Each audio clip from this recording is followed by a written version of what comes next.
প্রিয় দর্শক, Donald Trump ঠিক কী চাইছেন? ধ্বংস নাকি সম্পূর্ণ আত্মসমর্পণ? গতকাল 28শে জানুয়ারি সন্ধ্যে 7টা ঠিক তখনই এমন একটা খবর সামনে এলো যা শুনে হোয়াইট হাউস থেকে তেহরান সবার কপালে চিন্তার ভাঁজ। ট্রাম্প আর কোনো রাগঢাক রাখেননি, সোজা জানিয়ে দিয়েছেন হয় নিউক্লিয়ার ডিল করো, না হয় এমন ধ্বংসলীলা দেখবে যা জুনের হামলাকেও হার মানাবে। কিন্তু এখানেই গল্পের শেষ নয়। ট্রাম্প যখন আগুনের গোলা ছুটছেন, ইরান তখন নিঃশব্দে হাত রেখেছে বিশ্ব অর্থনীতির অক্সিজেন পাইপে, স্টেট অফ হরমুজের উপর। ইরান বলছে তেলের নল আমাদের হাতে, হামলা করলে সারা পৃথিবী অন্ধকারে ডুববে। আর এই বারুদের স্তূপের উপরে দাঁড়িয়ে তুরস্ক আমেরিকাকে দিয়েছে গতকাল এক চূড়ান্ত হুঁশিয়ারি। দর্শক, পরিস্থিতি কি হাতের বাইরে চলে যাচ্ছে, নাকি এটা ট্রাম্পের নতুন কোনো একটা চাল? দেখুন, গত কয়েক সপ্তাহ ধরে আমরা কি দেখছিলাম, কি নিয়ে আলোচনা করছিলাম?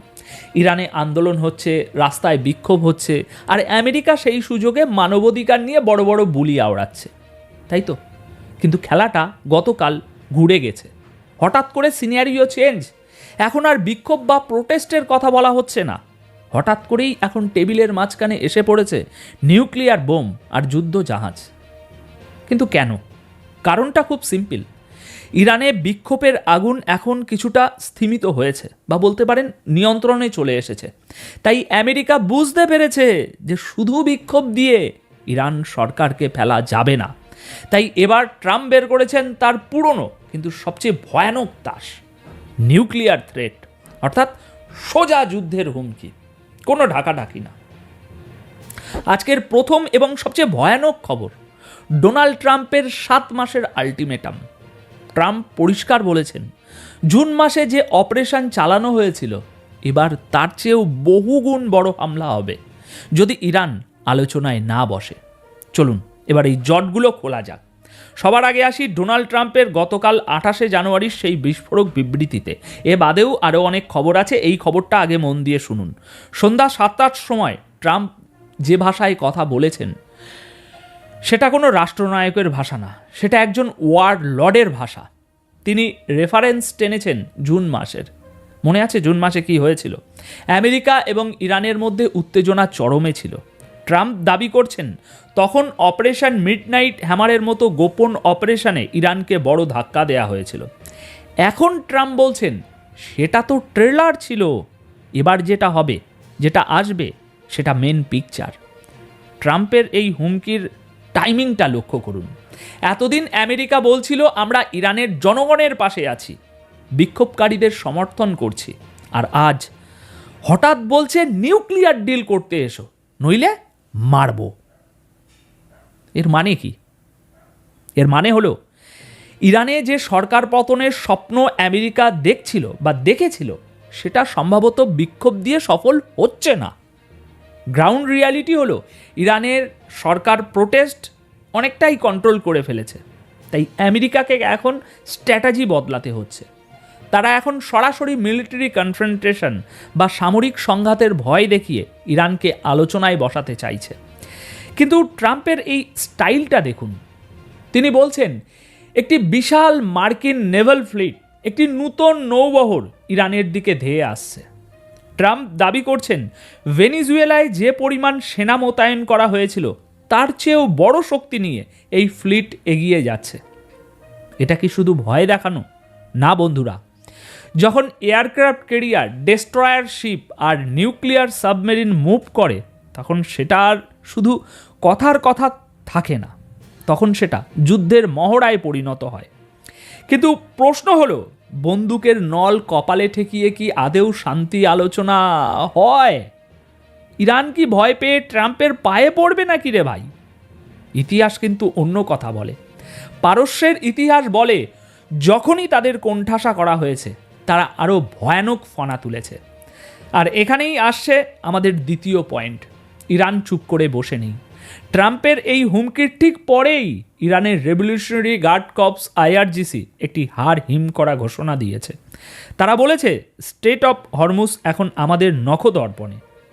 যারা জিওপলিটিক্স ফলো করেন তারা জানেন এই স্টেট অফ হরমুজ জিনিসটা আসলে কি, এর গুরুত্ব কতটা। এটা বিশ্বের তেলের ধমনী, পৃথিবীর মোট তেলের একটা বিশাল অংশ এই সরু জলপথ দিয়ে যায়। চীন, জাপান, ভারত, দক্ষিণ কোরিয়া, পুরো এশিয়ার অর্থনীতি এই রাস্তার উপর নির্ভরশীল। ইরান পরিষ্কার ভাষায় বলে দিয়েছে এই পুরো এলাকা তাদের ইন্টেলিজেন্স সিস্টেম এবং র্যাডারের আওতায়। তারা শুধু দেখছে না, তারা কন্ট্রোল করছে। ইরানের সেনা কমান্ডারের বক্তব্য একদম ক্রিস্টাল ক্লিয়ার, যদি আমাদের উপরে হামলা হয় আমরা 1 ইঞ্চিও পিছু হটব না, আর তখন এই রাস্তা দিয়ে কার তেল যাবে সেটা আমরা ঠিক করব। এবার সিরিয়াসলি ভাবুন তো একবার দর্শক, ইরান যদি কাল সকালে এই জলপথে একটা বা দুটো জাহাজ ডুবিয়ে দেয় বা মাইন পেতে রাখে, তাহলে কি হবে? তেলের দাম আকাশ ছোঁবে, গ্লোবাল স্টক মার্কেট ক্র্যাশ করবে। আমেরিকা হয়তো ইরানের উপরে বোমা ফেলবে, কিন্তু সেই বোমার আগুনে পুড়বে আপনার আর আমার পকেট। ইরান খুব কৌশলে খেলছে, তাই তারা আমেরিকাকে বলছে না যে আমরা তোমাদের হারাবো, তারা বলছে তোমরা আমাদের মারলে আমরা গ্লোবাল ইকোনমিকে সুসাইড ভেস্ট পরিয়ে উড়িয়ে দেব। একেই বলে অ্যাসিমেট্রিক ওয়্যারফেয়ার। ইরান জানে তারা আমেরিকার সাথে সামনাসামনি যুদ্ধে পারবে না, তাই তারা এমন জায়গায় আঘাত করার হুমকি দিচ্ছে যেখানে আঘাত করলে আমেরিকার মিত্ররা ইউরোপ এবং এশিয়া আমেরিকার উপরেই চাপ সৃষ্টি করবে যুদ্ধ থামানোর জন্য। আর এটাই হলো ইরানের আসল মাস্টার স্ট্রোক। এবার আসি তৃতীয় এবং অত্যন্ত ইন্টারেস্টিং ঘটনায়। তুরস্ক ন্যাটোর সদস্য, আমেরিকার মিত্র, কিন্তু এক্ষেত্রে তারা দাঁড়িয়েছে ইরানের পাশে। তুরস্কের পররাষ্ট্রমন্ত্রী হাকান ফিদান গতকাল 28শে জানুয়ারি যে বিবৃতি দিয়েছেন সেটা ওয়াশিংটনের গালে একটা চড় বলতে পারেন। তিনি স্পষ্ট বলেছেন ইরান আলোচনায় রাজি, কিন্তু আমেরিকা যেভাবে এগোচ্ছে সেটা ভুল। আর যদি ইরানে আগুন লাগে, সেই আগুনের আঁচ শুধু ইরানে থাকবে না, পুরো রিজিয়ন জ্বলে উঠবে। কিন্তু দর্শক, তুরস্ক কেন এত চিন্তিত? কারণটা ভূ রাজনীতি। ইরানের ঠিক পাশেই তুরস্ক। যদি ইরানে যুদ্ধ লাগে, লক্ষ লক্ষ রিফিউজি তুরস্কে ঢুকবে। কুর্দ ইস্যু তখন মাথাচাড়া দেবে আরও বেশি করে। সিরিয়ার যুদ্ধ আবার নতুন করে জ্বলে উঠবে। তুরস্কের ইকোনমি এমনিতেই একটু টালমাটাল অবস্থায় আছে, তারা তাদের সীমান্তে আরেকটা আফগানিস্তান বা ইরাক হতে দিতে পারে না। হাকান ফিদান খুব দামি একটা কথা বলেছেন। তিনি বলছেন আমেরিকা যেন শক্তি না দেখিয়ে ডিপ্লোম্যাসি বা কূটনীতি ব্যবহার করে। তিনি আমেরিকার তৈরি করা সেই গল্প ভেঙে দিচ্ছেন যে ইরান জেদি, ইরান কথা শোনে না। তুরস্ক বলছে না, ইরান কথা বলতে চায়, কিন্তু তোমরা মানে আমেরিকা আগে তোমাদের বন্দুকটা নামাও। দেখুন, তুরস্ক এখানে ফায়ার ব্রিগেডের কাজ করছে। তারা জানে আমেরিকার ট্রাম্প প্রশাসন হয়তো হামলা করে চলে যাবে, কিন্তু সেই ধ্বংসস্তূপের পাশে বসবাস করতে হবে তুরস্ক, কাতার এবং সৌদি আরবকে। তাই আমেরিকার মিত্র হওয়া সত্ত্বেও তুরস্ক এবার আমেরিকার চোখের দিকে তাকিয়ে না বলছে। এটা কিন্তু আমেরিকার জন্য খুব একটা সুখবর নয়। মধ্যপ্রাচ্যে তাদের একচেটিয়া দাদাগিরি যে এবার আর সবাই মেনে নিচ্ছে না মুখ বুজে, এটা তারই প্রমাণ। এবার চলুন চতুর্থ খবরে। আমেরিকা কি শুধুই হুমকি দিচ্ছে, নাকি তারাও ভয় পাচ্ছে?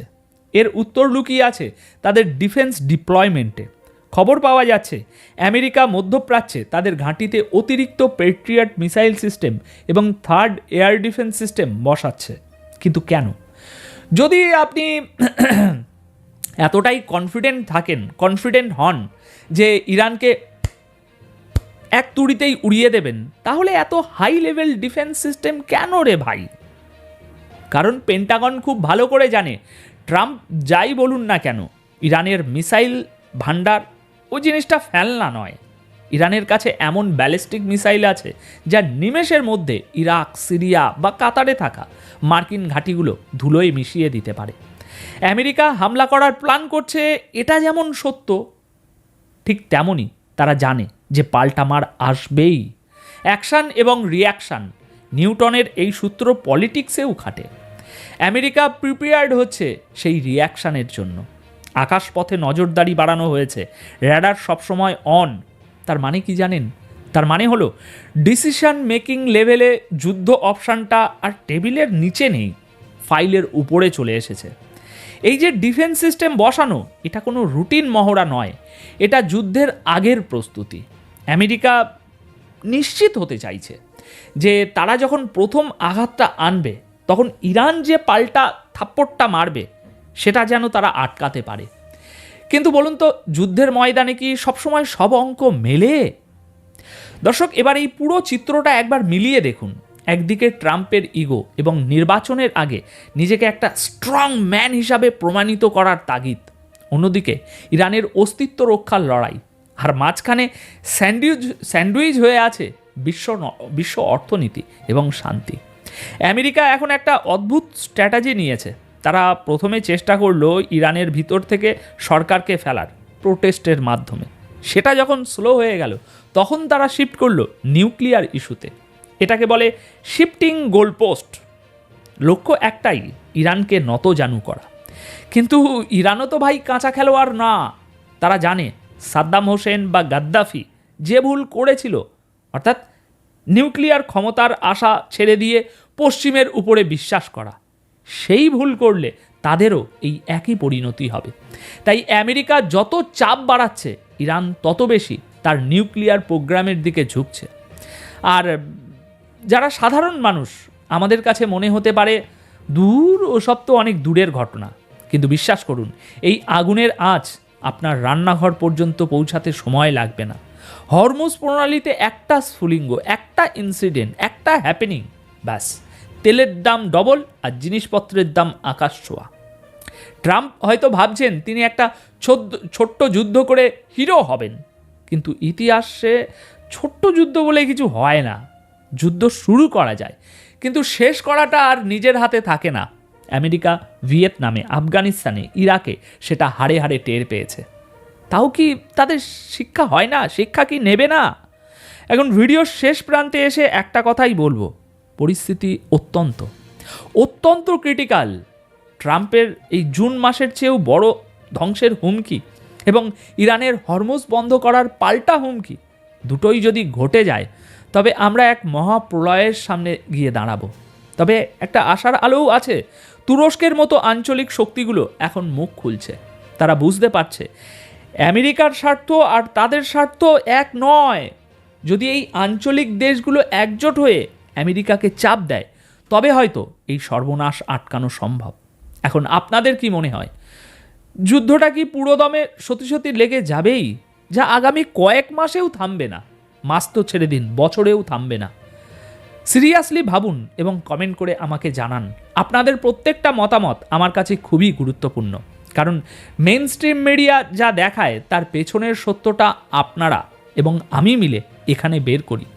যদি এই বিশ্লেষণ আপনাদের ভাবিয়ে থাকে, যদি মনে হয় নতুন কিছু জানলেন, তাহলে ভিডিওটিতে একটি লাইক অবশ্যই দেবেন। আর যারা এখনও সাবস্ক্রাইব করেননি, কি করছেন বস? সাবস্ক্রাইব করে বেল আইকনটা চেপে দিন, কারণ এই খেলার পরবর্তী আপডেট আমিই সবার আগে আপনার কাছে নিয়ে আসব, একদম সহজ বাংলায়। ধন্যবাদ আপনাদের সকলকে।